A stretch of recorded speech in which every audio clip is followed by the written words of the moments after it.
বচন বেদ পাঠশালা। রীতি দুয়ার দাও খুলে করো শ্রবণ, প্রভুরই এই বচন বেদ পাঠশালা। প্রিয় শ্রোতা বন্ধু, বেদ পাঠশালা অনুষ্ঠানে আপনাকে জানায় সাদর অভ্যর্থনা। আজ আপনি কি জীবনে স্বর্গীয় শান্তি লাভ করতে চান, আত্মিকভাবে ঈশ্বরের সান্নিধ্য লাভ করতে চান? তাহলে অবশ্যই শুনুন আজকের অনুষ্ঠান বেদ পাঠশালা।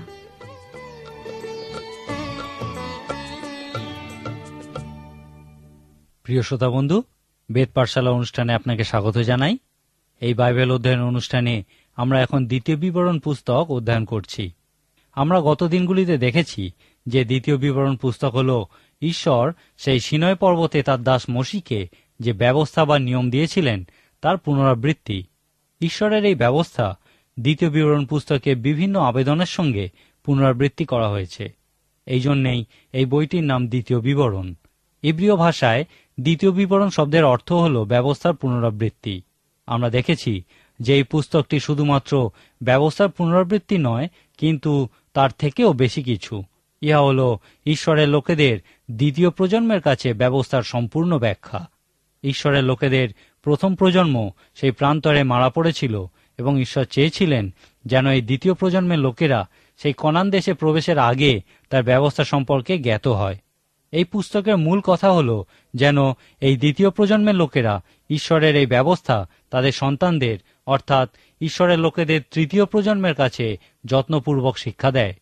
এখন আমি আরেকবার আপনাদের পরিত্রাণের সেই রূপক চিত্র সম্পর্কে মনে করিয়ে দিতে চাই, যা আমরা বাইবেলের এই প্রথম বইগুলিতে দেখতে পাই।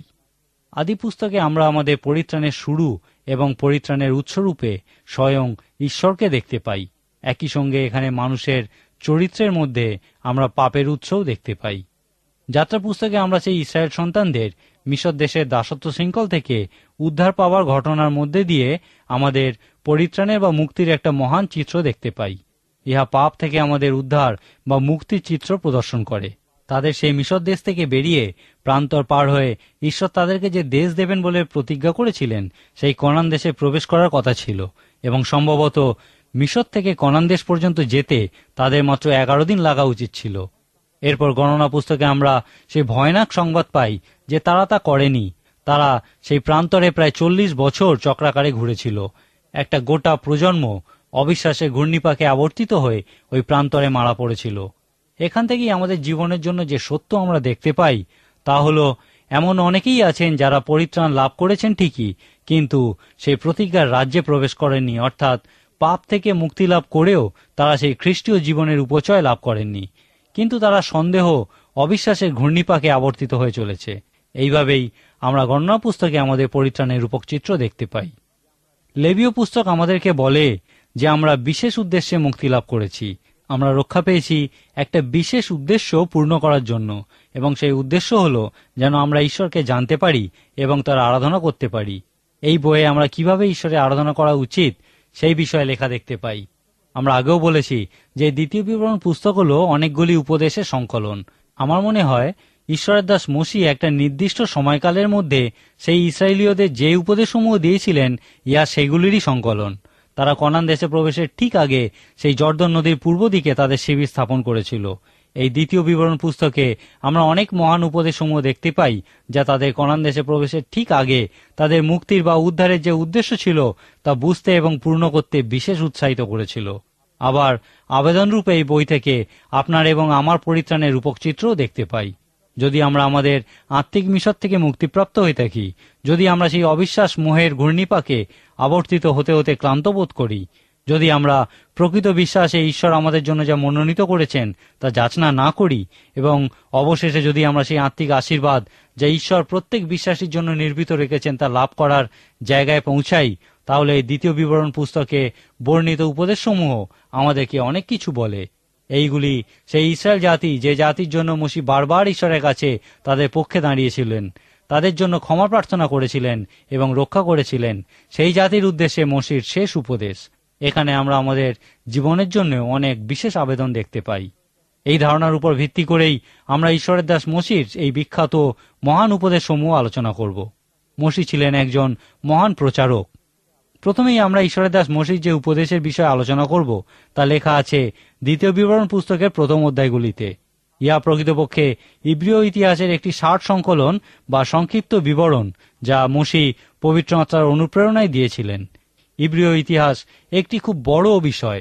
আমরা যখন ব্যবস্থা পুস্তকগুলির শেষ বই এই দ্বিতীয় বিবরণ পুস্তক অধ্যয়ন শেষ করব, তারপর পুরাতন নিয়মের ইতিহাস বইগুলির অধ্যয়ন শুরু করব, তখন আমরা ইব্রিয় ইতিহাস সম্বন্ধে বিশদভাবে আলোচনা করব। পবিত্র শাস্ত্রে অনেক জায়গায় আমরা সংক্ষিপ্ত রূপে এই ইব্রিয় ইতিহাসের উল্লেখ দেখতে পাই। প্রেরিতদের কার্যবিবরণী পুস্তকের 7 অধ্যায়ে সাধু স্তিফান তার বক্তৃতার মধ্যে অতীব সুন্দর এবং অভূতপূর্ব উপায়ে খুব সংক্ষেপে ইব্রিয় ইতিহাস বর্ণনা করেছেন।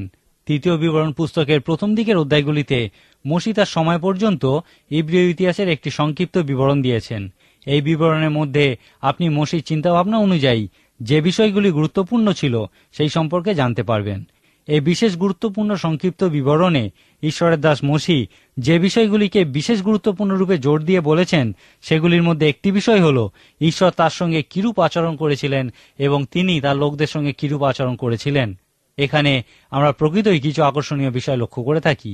দ্বিতীয় বিবরণ পুস্তকের প্রায় সমস্তটা জুড়েই আমরা ঈশ্বরের ব্যবস্থার প্রতি বাধ্য থাকার বিষয়ে একটা জোরালো উপদেশ দেখতে পাই। এই সংক্ষিপ্ত বিবরণীতে আপনি দেখতে পাবেন, যখনই তারা ঈশ্বরের ব্যবস্থা মেনে চলেছে তারা আশীর্বাদযুক্ত হয়েছে, আর যখনই তারা ঈশ্বরের ব্যবস্থার প্রতি অবাধ্য হয়েছে তারা অভিশাপযুক্ত হয়েছে।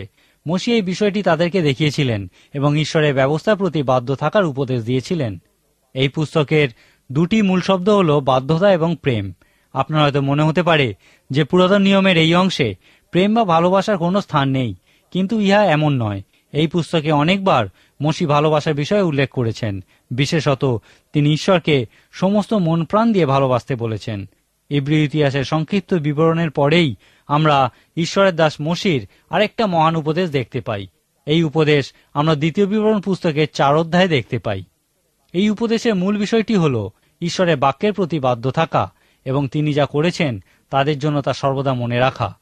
এই পুস্তকের প্রথম 3টি অধ্যায়ের প্রাথমিক আবেদনগুলি ছিল, মনে রাখো কিভাবে ঈশ্বর তোমার জীবনে কাজ করেছিলেন, মনে রাখো সেই সমস্ত অলৌকিক কার্য সকল যা তিনি সম্পন্ন করেছিলেন। 4 অধ্যায়ে বর্ণিত এই সুন্দর উপদেশের মূল কথা হল সেই সমস্ত অলৌকিক কাজ যেন আমাদের জীবনে গভীর এবং চিরস্থায়ী প্রভাব বিস্তার করে এবং যেন আমরা আমাদের সন্তানদের সেই অলৌকিক কার্য সকলের বিষয়ে বলি। এরপর পাছে তারা ঈশ্বরের সঙ্গে তাদের চুক্তি ভঙ্গ করে, এই আশঙ্কায় তাদের উদ্দেশ্যে একটা মহান উপদেশ দেখতে পাই। যদি তারা এই চুক্তির শর্তগুলি ঠিকমতো পালন না করে তাহলে চুক্তি ভঙ্গ হবে। যদি তারা অবাধ্য হয় তাহলে তারা ঈশ্বরের আশীর্বাদ থেকে বঞ্চিত হবে। সুতরাং ইহা ছিল একটি মহৎ সতর্কবাণী।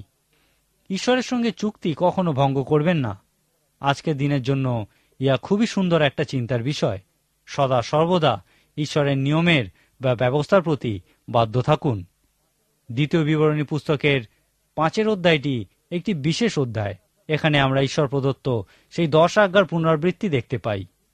এখন যদি আমরা যাত্রা পুস্তকের 20 অধ্যায়ে যখন ইহা প্রথমবার দেওয়া হয়েছিল সেই অংশের সঙ্গে এই পুস্তকের 5 অধ্যায়ে বর্ণিত এই 10 আজ্ঞার তুলনা করি, তাহলে দেখতে পাব যে এই 5 অধ্যায়ে এমন কিছু আবেদন আছে যা যাত্রা পুস্তকের 20 অধ্যায়ে অনুপস্থিত। এখানে আবার আমরা মূল উপদেশ রূপে দেখি, অতএব তোমাদের ঈশ্বর সদাপ্রভু তোমাদিগকে যেমন আজ্ঞা করিলেন তাহা যত্নপূর্বক পালন করিবে, তাহার দক্ষিণে কি বামে ফিরিবে না। তোমাদের ঈশ্বর সদাপ্রভু তোমাদিগকে যে যে পথে চলিবার আজ্ঞা দিলেন সেই সমস্ত পথে চলিবে, যেন তোমরা বাঁচিতে পারো ও তোমাদের মঙ্গল হয়, এবং যে দেশ তোমরা অধিকার করিবে তথায় তোমাদের দীর্ঘ পরমায়ু হয়। ইহাই হল দ্বিতীয় বিবরণ পুস্তকের মহান উপদেশ। ঈশ্বরের আশীর্বাদ লাভ করার মূল চাবিকাঠি হল বাধ্যতা। আমাদের কাছে ঈশ্বর তার ইচ্ছার প্রতি বাধ্যতাই আশা করেন।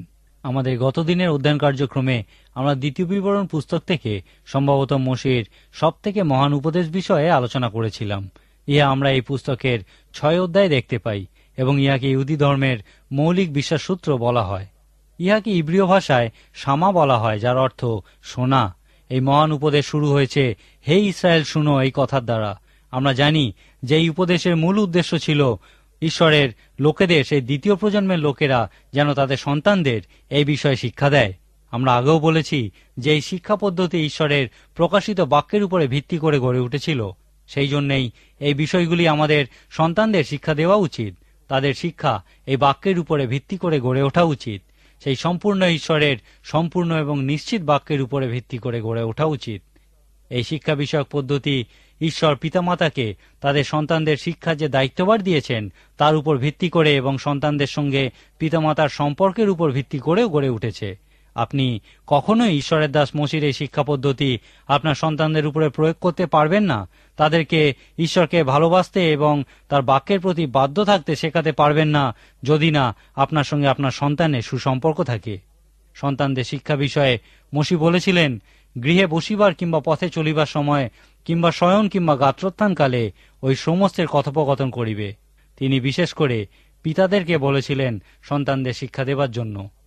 আমরা গত দিনগুলিতে আলোচনা করেছি যে যদি কোনো শিশু সর্বদা কোনো স্ত্রীর কাছ থেকে ঈশ্বর সম্পর্কে শিক্ষা করে, তাহলে যখন সে প্রাপ্তবয়স্ক হয় তখন হয়তো সে মনে করতেই পারে যে ধর্ম শুধুমাত্র স্ত্রী ও শিশুদের জন্য, কারণ সে কখনো কোনো পুরুষের কাছ থেকে এই বিষয়ে কোনো শিক্ষাই পায়নি।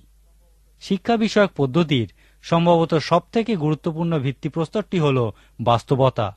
একটি শিশুর কাছে সবথেকে প্রয়োজনীয় বিষয়টি হল আদর্শ। যখন কেউ শিশুদের ঈশ্বরের বাক্য সম্পর্কে শিক্ষা দেয়, কিন্তু যদি তার নিজের জীবনে ঈশ্বরের বাক্যের বাস্তব প্রয়োগ না থাকে, যদি ঈশ্বরের বাক্য প্রকৃতই তারা তাদের অন্তরে গভীরভাবে উপলব্ধি না করে থাকেন, তাহলে তাদের শিক্ষা শিশুদের উপরে কোনোভাবেই প্রভাব বিস্তার করে না। ইহা তাদের ঈশ্বরের পথের দিকে নিয়ে আসার বদলে তাদেরকে ঈশ্বরের পথের বিপরীতে চালনা করে। সুতরাং এই উপদেশের মধ্যে দিয়ে মসি সমস্ত পিতামাতাকে সাবধান করে দিয়ে বলেছেন যেন তাদের জীবনে প্রকৃত বাস্তবতা থাকে, ঈশ্বরের বাক্য যেন তাদের অন্তরে থাকে। এই শিক্ষা পদ্ধতির মূল উদ্দেশ্য হল যেন শিশুরা যখন প্রাপ্তবয়স্ক হয় তারা যেন ঈশ্বরকে প্রেম করতে শেখে এবং তার বাক্যের প্রতি সমস্ত মন প্রাণ শক্তি দিয়ে বাধ্য থাকে। আপনি যদি নিজে এই সমস্ত বিষয়ের আদর্শ স্বরূপ হয়ে আপনার সন্তানকে শিক্ষা না দেন, তাহলে কোনোভাবেই আপনার সন্তানের জীবন এই পথে গড়ে উঠবে না। এখানে এই আদর্শই হল মূল কথা। আমার সময় আজকের মতো এখানেই শেষ করার আগে আপনাকে চিন্তার জন্য বলি, আপনি কি আপনার সন্তানকে ঈশ্বর যেভাবে চান সেইভাবে শিক্ষা দেওয়ার দায়িত্বভার স্বীকার করেন? আপনি কি নিজেকে আপনার সন্তানের কাছে আদর্শরূপে তুলে ধরেছেন? ঈশ্বর চান আপনি নিজেকে পরীক্ষা করুন এবং আপনার সন্তানকে সঠিক শিক্ষায় শিক্ষিত করে তুলুন। আজকে তাহলে এখানেই শেষ করি। ঈশ্বর আপনার মঙ্গল করুন। প্রিয় শ্রোতা বন্ধু, আজ আর সময় নেই। আপনি যদি প্রভু যীশু ও তার জীবনী সম্পর্কে আরো বেশি কিছু জানতে চান, তাহলে অবশ্যই পত্রের মাধ্যমে আমাদের সাথে যোগাযোগ করুন। যোগাযোগের জন্য আমাদের ঠিকানা হল বেদ পাঠশালা, বিশ্ববাণী, পোস্ট বক্স নম্বর 16925, কলিকাতা 700034। আবার বলছি, বেদ পাঠশালা, বিশ্ববাণী, পোস্ট বক্স নম্বর 16925, কলিকাতা 700034। তাহলে আজকের মতো বিদায় নিচ্ছি। নমস্কার।